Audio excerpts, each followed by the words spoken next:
Welcome to Dark Knight Films Reviews and another comedy and drama night. Tonight, I will be reviewing Elvis, released in 1979. Directed by John Carpenter, from a script by Anthony Lawrence, starring Kurt Russell, Shelley Winters, Susan Hubley, Bing Russell, Pat Hingle, and Charles Cyphers. Now, this is the last kind of film that you would have expected John Carpenter to have directed to follow his monumental success with Halloween. But that is exactly what he did. This is a TV miniseries directed by John Carpenter. Now, it's interesting to note that it is only directed by John Carpenter, and he really down talks this movie, and I don't understand why. I mean, it's not bad that the film was edited by someone else, written by someone else. You know, John, you can't always have everything. You can't do everything yourself on everything. The studio doesn't always let you do that. I know he was given free rein on Halloween, and he was upset for this TV miniseries when he signed on to do it that he wasn't given as much free rein as he got on Halloween and any future films that he did. So he really talks bad about this film, and I hate that because I love this film. This is probably one of, overall, as far as really well-made, well-directed, well-acted, well-done film from John Carpenter that, you wouldn't, it's not a horror film, it's not an action film, it's a drama about Elvis Presley. And it was his first collaboration with Kurt Russell, which would lead to him working with him on multiple films after this. Immediately following this one, he ended up working with him on Escape from New York. And Kurt Russell is incredible as Elvis Presley in this. He looks like him. He gets his inflections down of how he talked and everything. They really got to me, buddy. I used to lie in the grass along Old Town Creek. Listen to the trains coming out of Mobile on a high and shake rig.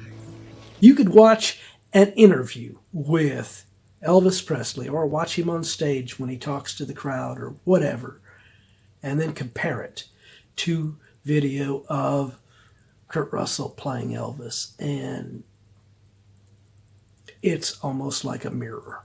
Child. Mama, ain't no war going on. It's peacetime. Yeah, I know.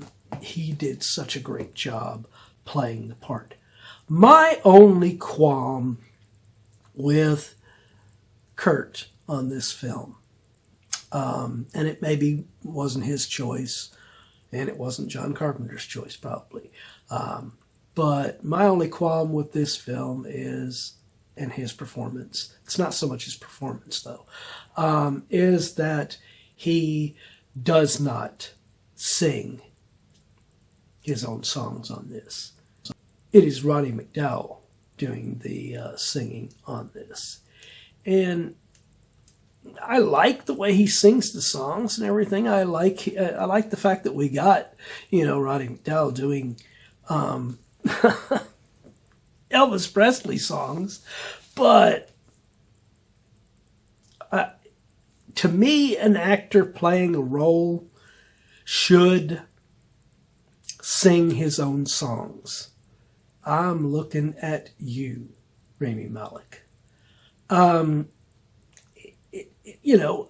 Joaquin Phoenix did it, and, he may not have sounded like Johnny Cash and everything. Who cares? He put in the extra effort to sing his own songs. Gary Busey did it in the Buddy Holly story.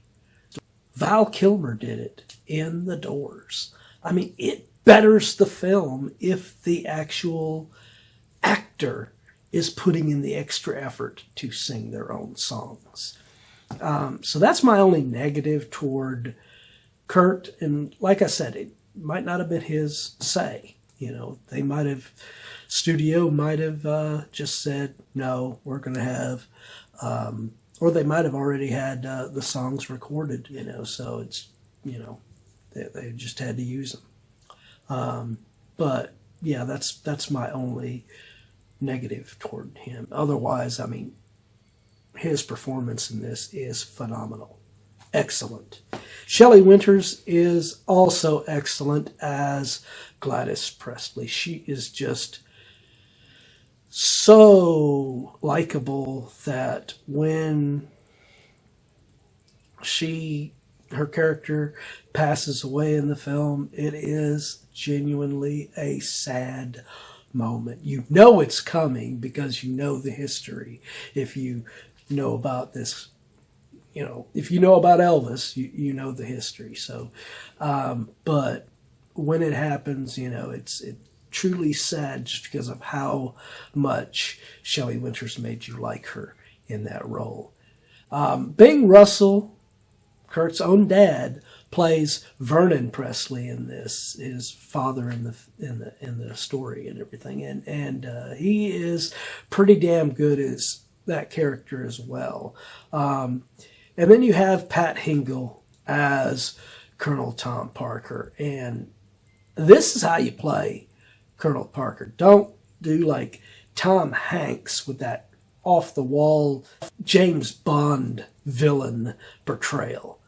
Pat Hingle is likable as Colonel Parker in here, but at the same time, you see something about him that you don't like, but he's likable enough that you can believe that Svengali-like hold he has on Elvis is believable because of the great performance by Pat Hingle in here.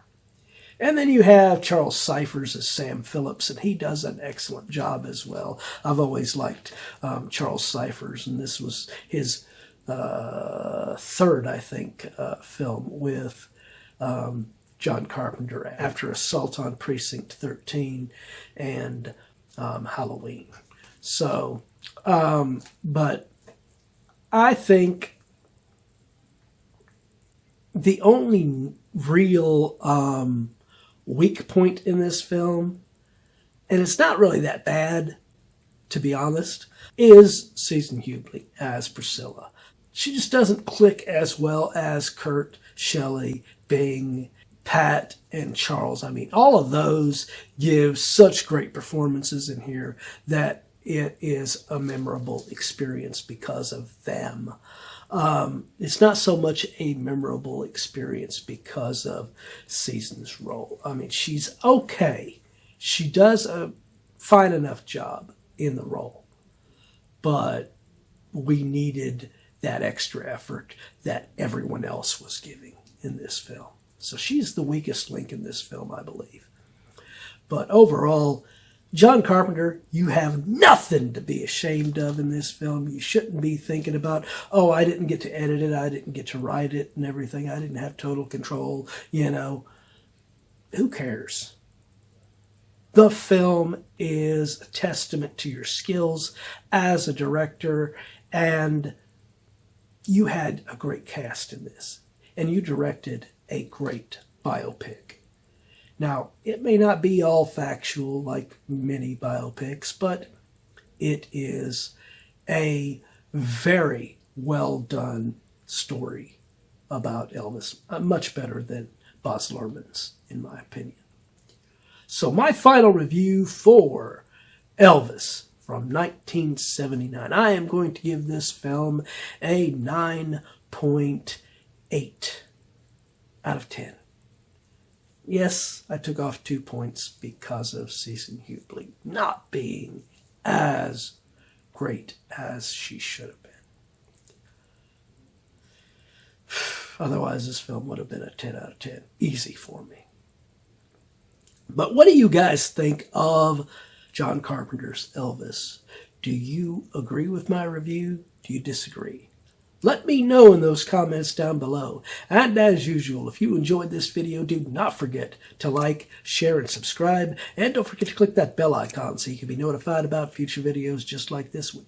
And while you're by the subscribe button, click that join button and become a Dark Knight fan. As a Dark Knight Fan Plus member, you have access to an area on the channel right now where you can request a movie, TV series, or ranking video of your choosing. And when that video goes up, it will go up for all Plus members prior to it going up for all other subscribers. So if you want to get interactive and help me to get more movies, TV series, or ranking videos on this channel that I might not normally cover, become a Plus member.